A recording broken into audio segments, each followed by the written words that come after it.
Hello, and welcome to the Astrology in Psychotherapy podcast. Today, we're going to explore the topic of psychological complexes in the natal chart and how we can identify and discern and work with psychological complexes via the natal chart or the birth chart, and what that means and what that may look like in psychotherapy. My name is Shauna McGrath. I'm a psychotherapist and an astrologer, and I'm so happy and honored to be able to share some of my inspirations with you based on my clinical work as a psychotherapist working in private practice, where I provide depth oriented psychotherapy and I also incorporate astrology into the therapeutic process. Okay, so to begin, I want to ground us in what is a psychological complex. Um, a psychological complex is essentially a term for a cluster of strong emotions that sort of erupt within us, from us, from time to time. And it typically has this feeling tone of feeling. Actually, I think that when we say psychological complex, I think that I also could relate this to when someone says that they felt triggered or they felt activated. It has that kind of feeling tone where you feel triggered or activated, overwhelmed by strong emotion. And I've even heard people describe it as sort of feeling like for a period of time, it's almost like they're possessed or like something has taken over them, like they are not themselves. And this is something that we all experience from time to time. A psychological complex will typically cluster around a certain topic or area of life. So, a person may have a complex around money. They may have a complex around not feeling heard. They may have a complex around feeling abandoned or feeling shut down or any number of things, really. So, the way that a complex works is that, actually, I want to say too, uh, typically complexes happen or arise because of some sort of painful, like intensely painful or traumatic event or cluster of events. And this can be a traumatic event that was acute, like something very extreme happened at one point. And then it can also be, I kind of, in my work, I tend to see this more often where there is maybe a complex around a an attachment trauma, like an early attachment trauma, meaning maybe early in life, the caregivers that a person had were, for whatever reason, not able to be physically or emotionally present and tending to a person. And so this is also a trauma. This is an attachment trauma, something that happened early in life where, for whatever reason, we felt like we were not tended to or we were abandoned physically or emotionally in some way. And a lot of times, this is also can be a pre-verbal trauma where it's not even something that we remember.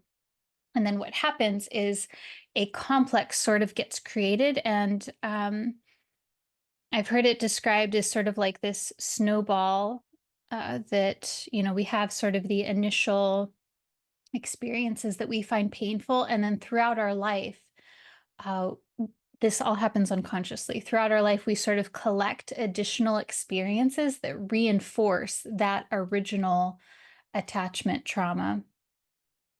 And then, and then, we're able to make our case very well. And I think that we can see this when we have these thoughts or feelings like, oh, this always happens to me, or I can never get this right, or these all or never, whenever we're saying all or never, I think that is a strong indication that there is a psychological complex that's activated. And the point of today is that we can identify and work with these psychological complexes via the natal chart. Now, we certainly don't have to have the birth chart in order to do this, but I find that having the birth chart helps us very quickly identify a complex.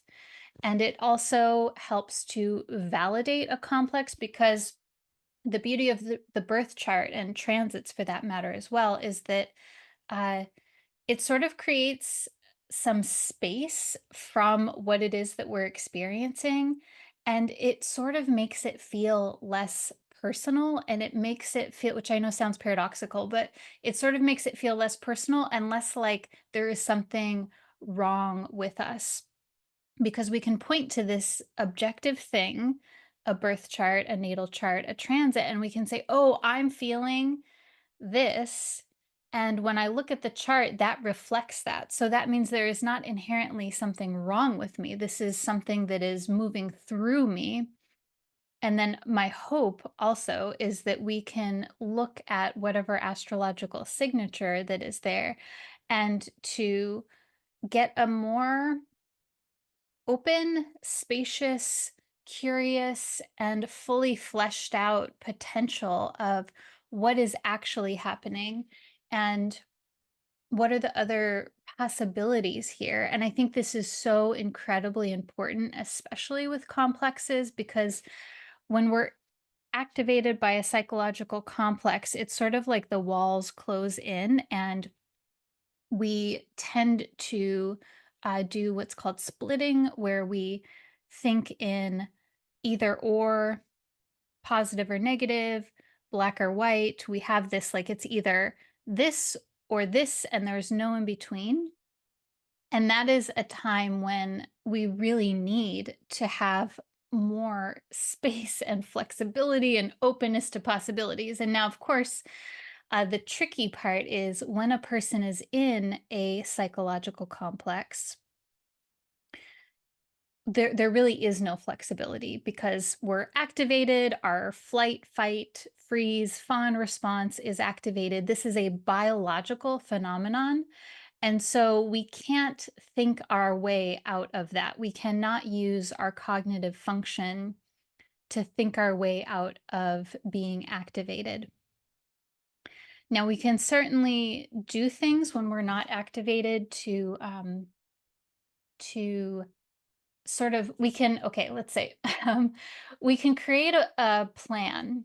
Like I sort of liken it to if someone is having thoughts about taking their life, we would create a safety plan and say, okay, when you start to have these kinds of thoughts, what are the things that you're going to do to bring yourself support and grounding to make yourself basically not want to do that? And then what are the actions that you're going to take in order to reach out to someone to get support, to get to put yourself in um, a state of safety as much as possible? And so I think we can take that with psychological complexes. When we're not activated, we can say, okay, I'm going to create a plan. I know that this kind of situation or this kind of feeling or experience is really triggering for me. And so, what can I do to have resources available to distract myself or to have, know, okay, like these are the people that I can call or reach out to, um, etc. Um, And my point is, we can do all of this stuff to prep, and I think that's really helpful. And when we're in it, we're kind of like in it. And it's sort of like, I also think of a complex or being activated or triggered as um, if you have ever swam in the ocean or been around the ocean, you may know that we have these things called rip currents, where sometimes the waves are so strong and the pull of the ocean, there's like this undercurrent, and if you go out too far, like past maybe your hips or your waist, there's a danger that the ocean can pull you out and it might be impossible to come back into shore. And, of course there's warnings and lifeguards, let us know when that's happening so that we don't go out into the ocean. But if that happens, the best thing for a person to do, the most safe thing, is to let themselves be taken out to the ocean. And then at some point, you'll be able to come back in. But if you're like fighting it, you're going to exhaust yourself and it's just not really going to do anything. You're going to be exhausted, and it actually puts you in more danger. And so I feel this with complexes also, where it's kind of like we need to have the safety and support that we know is going to help us, but then also it kind of needs to complete its cycle.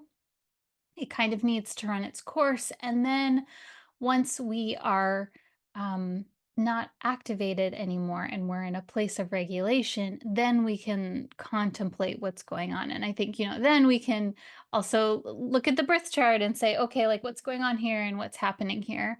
And I'm really um, emphasizing this because I think that there is this idea. I hear this a lot from folks that I work with, is that sometimes we can be really hard on ourselves that we weren't able to stop being activated. And I think it's so important to realize and honor that that is sort of an impossible task because it is a biological function.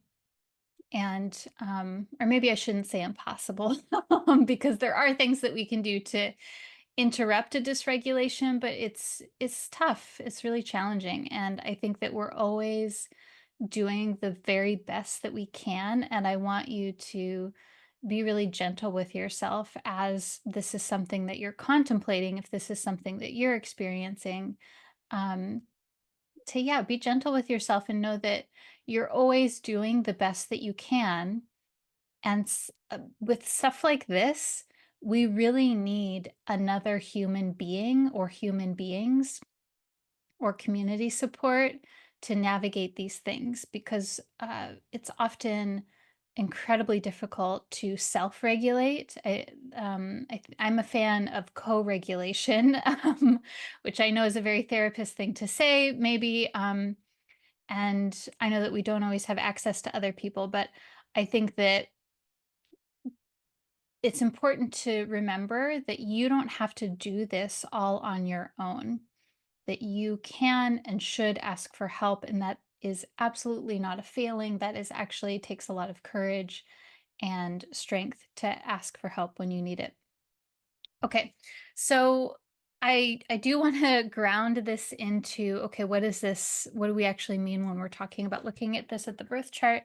And in this episode with this particular topic, I'll be referencing some quotes about this idea. So this podcast actually is inspired by the writings of a psychotherapist, astrologer named Delia Shargel, and she wrote this really cool article in a journal called the Journal of Archetypal Cosmology. The title of the article, and it's, let's see, Archai, the Journal of Archetypal Cosmology, Volume 5. And her article is titled Psychological and Astrological Complexes, an Evolving Perspective. And in her article, she actually has a really cool list of some of what she calls some of the hallmarks of a psychological complex. I'm going to read some of them to you. She says they have an intense affect, intense emotion. They have an intense energy. They gather around a central archetypal core or theme. And so this is important because we can see archetypal or symbolic patterns in the birth chart. So complexes sort of gather around an archetypal core or theme. They manifest in the body. They are physiologically arousing. They seek expression. They have autonomy. They roar up out of the unconscious once constellated. They take over ego control and then drop back down into unconsciousness again once the emotion has been discharged. They are marked by a self referencing, ego identified stance. They are marked by an absence of empathy. They are marked by black and white positioned thinking. The emotional stance is if you're not with me, then you're against me. They are characterized by feeling a feeling of not being oneself, even the tone of voice, the posture, demeanor. In other words, by a feeling of being possessed. They're repetitive, they have a magnetic pull, they resist change and do not learn. Like a snowball rolling downhill, they gather material from one's life experience and grow bigger and stronger. They are set off by very particular things, but if any of those particular things, however little, um, can set them off. And they are often rooted in traumatic experience. And I would again qualify this that I think, especially, we're talking about relational trauma, attachment trauma, and that this can be something that was acute or subtle and chronic, like something that maybe you don't even realize was a big deal. Okay, so that sounds pretty extreme, right? And I think that complexes can be more extreme, or they can be um, more subtle. And so let's talk a little bit about how this correlates to the birth chart.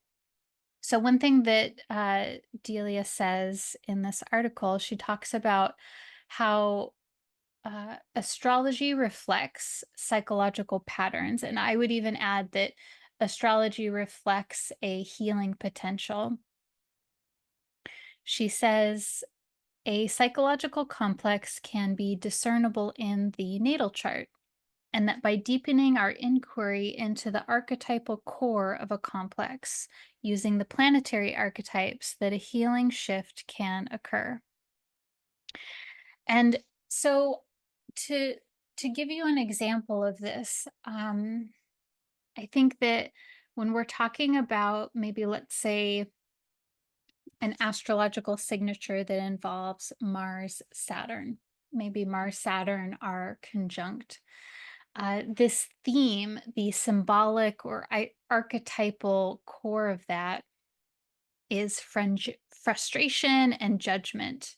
Um, but so there's this tone around frustration, judgment, and I think also kind of like feeling blocked around something. And so this may be a person who maybe there is a complex around feeling like they're not allowed to take action.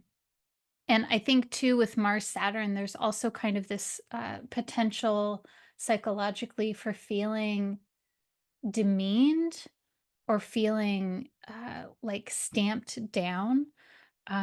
Saturn, the beauty of Saturn is that it has symbolism around containment and support. But when there's Mars here, and maybe when this person has had early experiences in their life around not feeling like they can do the things that they want to do, like they've been sort of pushed away or pushed down, there can be this Mars-like frustration and this sort of like rage about the injustice. And then this kind of gets all can get distorted and mixed around. And so then possibly anything where a person feels like they are not heard, not received, like they are subtly um, rejected in some way, there can be this level of frustration and rage and righteousness that erupts from them. And I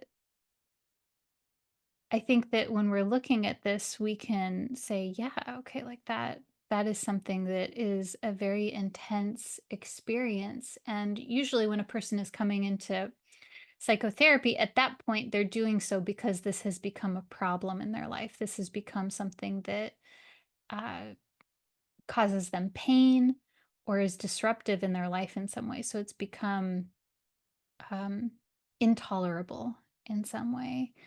And so I think that there can also be a tendency to say, I get activated, I get frustrated, I get mad, and sometimes too, it's like we feel judgment about our frustration and judgment. We're um, mad at ourselves for being frustrated, like we shouldn't be frustrated. And I think in this case, looking at the chart too, that can also be really helpful to say, oh, well, okay, so let's look at this. So there's Mars Saturn here. So actually, your frustration makes a lot of sense because there is an archetypal presence here that is being embodied through you that involves, among other things, frustration and judgment. And that is not the only thing that Mars Saturn signifies, but that is one of the that is one of the core expressions of this signature. And I would even venture to say, um, this would be a conversation and an exploration, of course, but I would wonder if this person feels like these things that activate them, it feels like maybe they don't have a choice or they're pushed into something or it feels like they're demeaned in some way.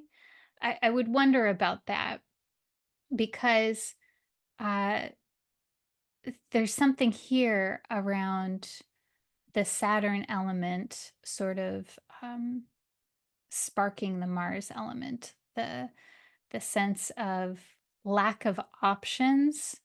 Saturn, sort of the only possibility for expression is through frustration and anger and rage.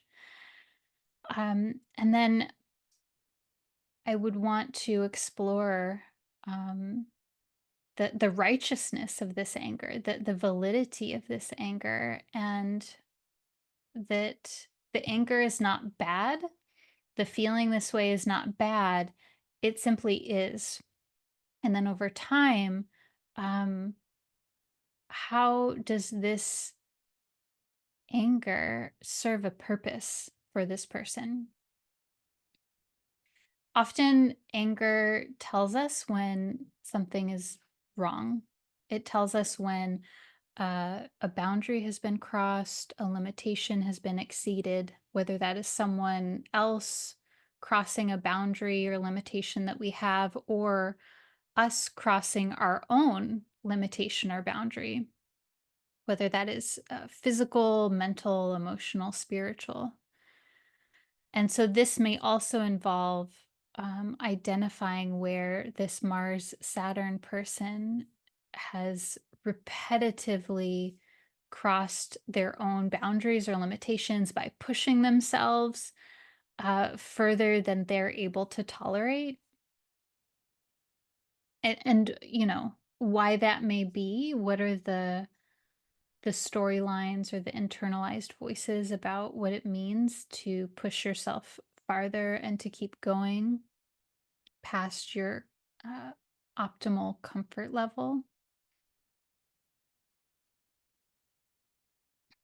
And I think that Mars Saturn also really is a symbol of long term stamina and vitality and follow through and the ability to follow through on something that's really difficult.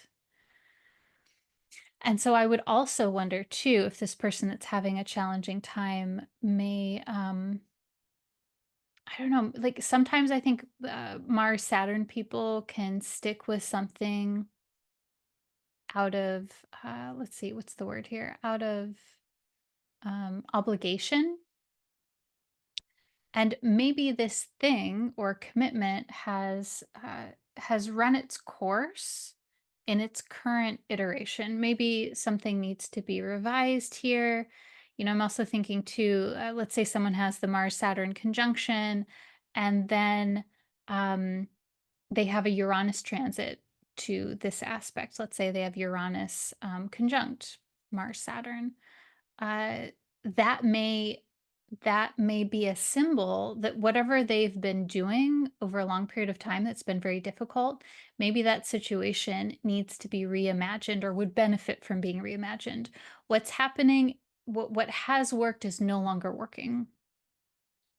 And that may be external and practical, something that needs to change, that they want to change in their external life, or it might be more of an internal change around how they view themselves, how they view their ability to make commitments, Saturn, how they view their ability to get things done over a long period of time, Mars, Saturn. And so yeah, so I'm thinking, ways that this complex might get activated is um, running late on deadlines or feeling like overwhelmed by the deadlines that they have, and then procrastinating on deadlines and then feeling really guilty about it. And then there's repercussions to that. Maybe there's things that need to be completed via work. I think Saturn can often correlate to work. Maybe, I think this can especially be the case with Mars Saturn, is maybe there is a boss or a manager or a person in authority that is activating or triggering. Maybe there is a person in authority in this person's life, someone that they need to answer to um, who is harsh or critical. Maybe it's a partner or a family member who is harsh or critical. And that's activating. And I think that would be activating for most of us.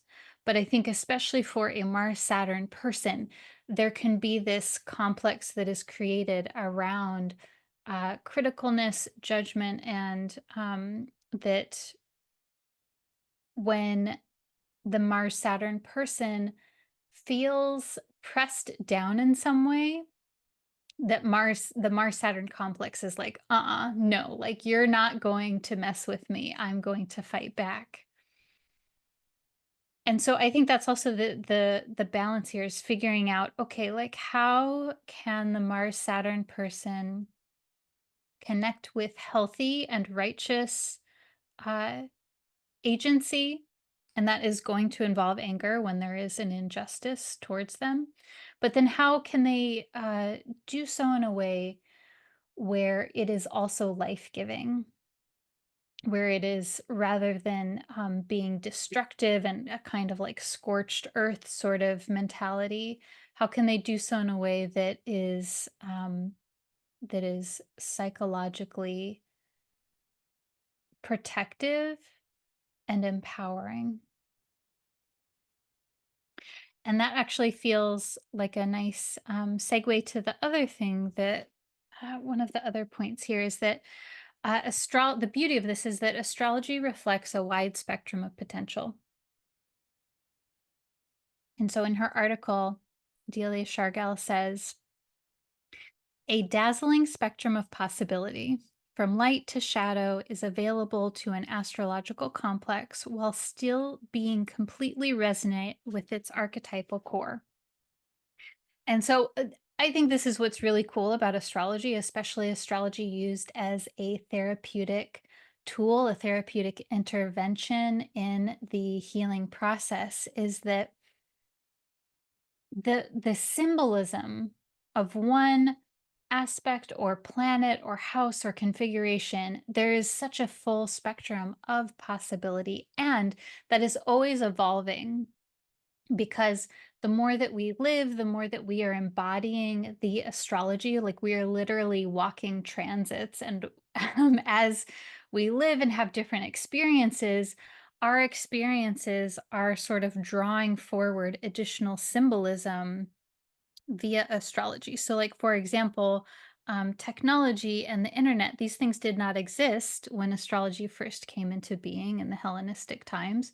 But now we would correlate technology to, I would say, Uranus and Mercury and maybe even the third house. So there's additional things that are always coming in, but then they're always connecting into the astrology. And so I think that in our lives, in our therapy processes, we can explore what other realities or possibilities something in the natal chart or the transits may mean.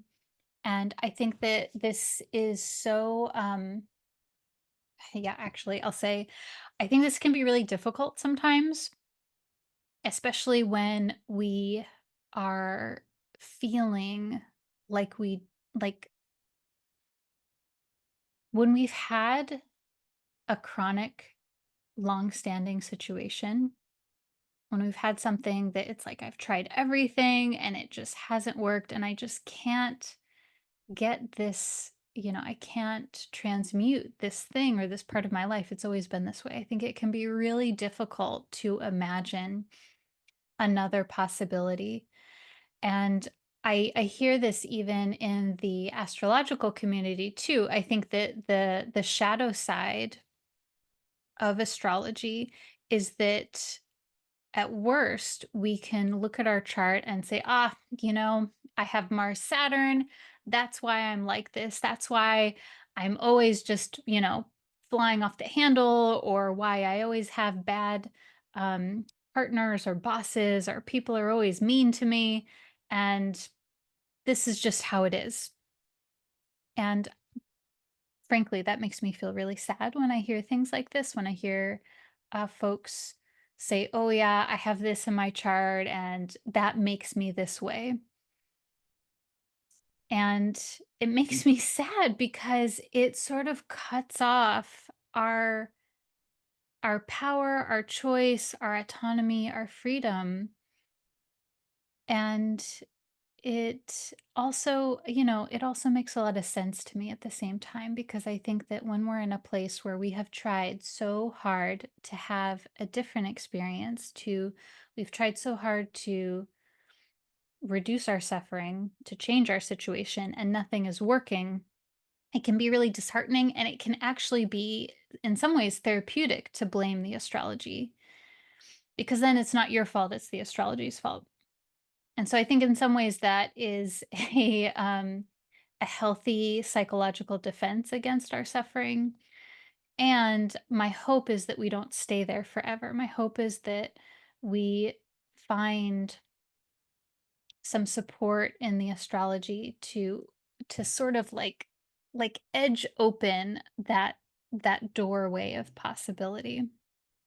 And remember uh that again, we don't have to do that by ourselves, that um many many things that have led us to our current situation are relational in nature, and that we need relationships to heal. And so this actually leads me to another point that I wanted to make here, which Delia talks about in her article. And that is that discernment and curiosity are key to finding healing potential. And I will say, so before I read the next quote from her, I will say that um, I often find myself feeling cautious to talk about astrology in psychotherapy because of what I just said, where some folks will sort of say, oh, yeah, like this is in my chart. That's why I'm this way. And then end of sentence, end of process, we stop there. And my fear is that when I talk about astrology and psychotherapy, that it will be implemented that way. And paradoxically, I feel like that's why it's so important that we do talk about what it's like to experience astrology and psychotherapy, and why I wanted to make this podcast is because um, this is something that I find really incredibly valuable and meaningful, incorporating astrology into the therapeutic process. Um, and I want us to be thinking about how we can bring discernment and curiosity to that process. And ultimately, really like empowerment to that process, that this is for you. This is for you to heal and grow and be whatever that it is that you want to be, whatever it is that you want to gain from your healing process. Okay. So Delia says, after identifying the planetary archetypes in the chart that seem to correspond to one's experience, the discernment begins.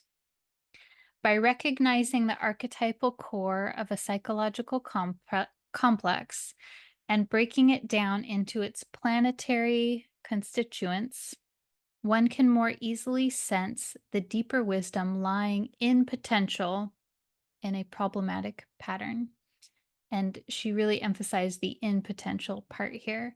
And so I think this is so key, is that okay, like first we're sort of identifying, we're like talking about, okay, what is what's the thing here? What's the activation? What's the complex? What is this thing that is activating you? And, why might that be? And I think that, I'm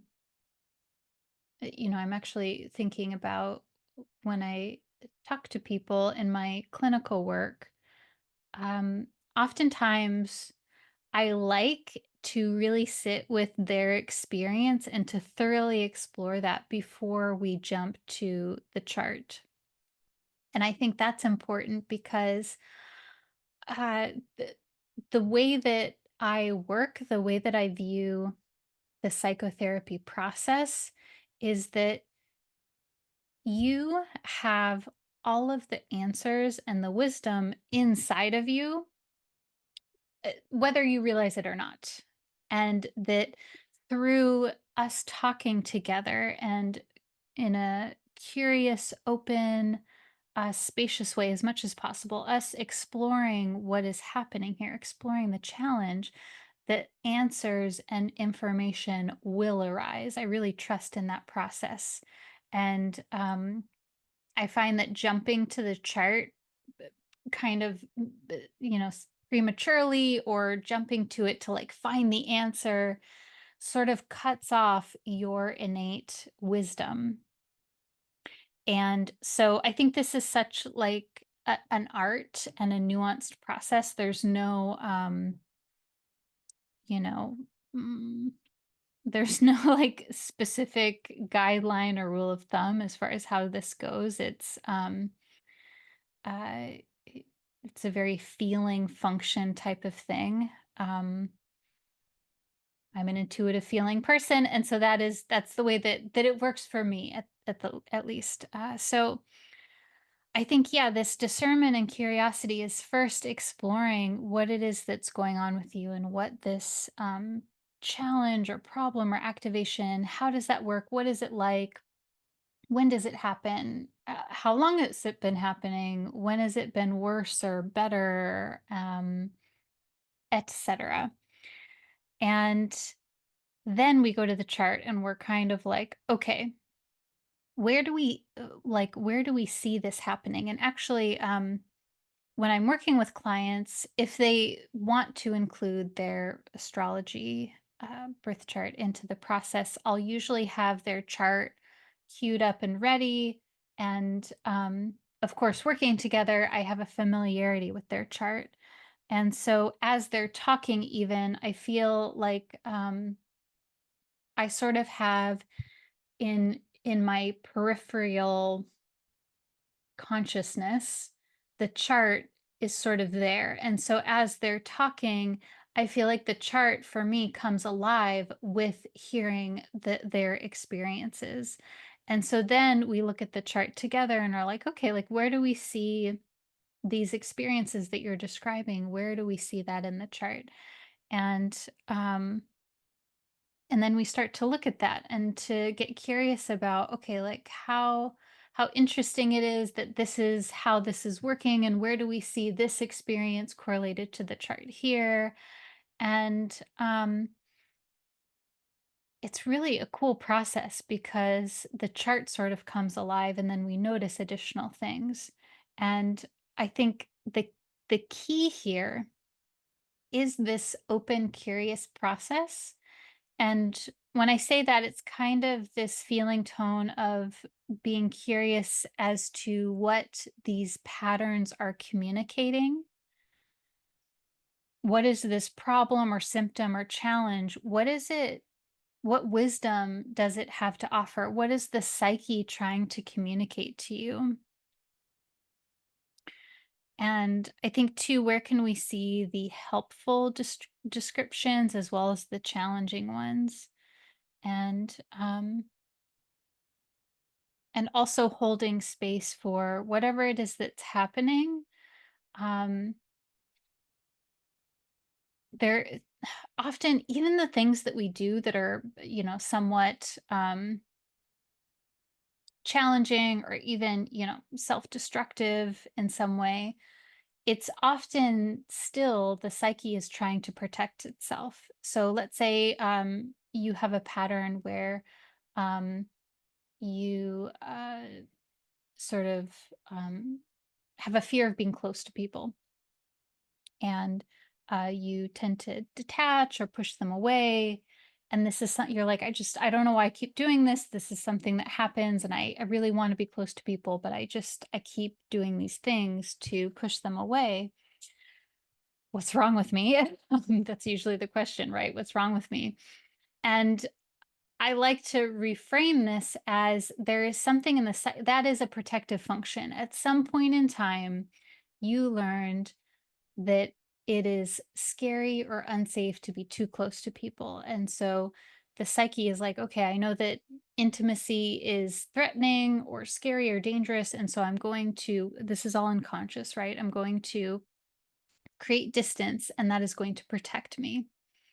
And so I think that when we're looking at, let's say that, and that phenomenon, sometimes we call that um, an avoidant attachment or an insecure attachment function, um, that may be seen in the birth chart is maybe, I don't know, maybe having the moon conjunct Saturn, maybe having the moon in the 12th house being the house of seclusion and needing space. Uh, we would look at that and say, okay, well, what I see here is that there is a need for a lot of space and for emotional space. And then how can that, I think the psyche is saying that there is something that feels really unsafe here about intimacy, and why might that be, and what's going on there. And so it's always kind of like there is nothing wrong with you, I guess, is my point here, is there is nothing wrong with us. And so I'm saying that to you as well as to myself too. These are things that we all need to be reminded, that there's nothing wrong with us, that our psyche tries to protect us always. And sometimes those ways that we learned to protect ourselves later in life, uh, it, we benefit from revising or revisioning those ways to help us to get what it is that we actually want, which is often connection and security and safety, etc. All right. These are my thoughts on working with psychological complexes in the natal chart. Again, my name is Shauna McGrath, and I'm a psychotherapist and astrologer, and it is such a pleasure to be able to share this with you. I always love hearing from you on how this topic resonated with you. Would love to hear your comments or notes. And oh, and I also appreciate you leaving a rating or review for this podcast. That helps this podcast to become more visible to other people who would be interested in this topic. I'm wishing you a wonderful day, and I'll talk to you soon. Bye.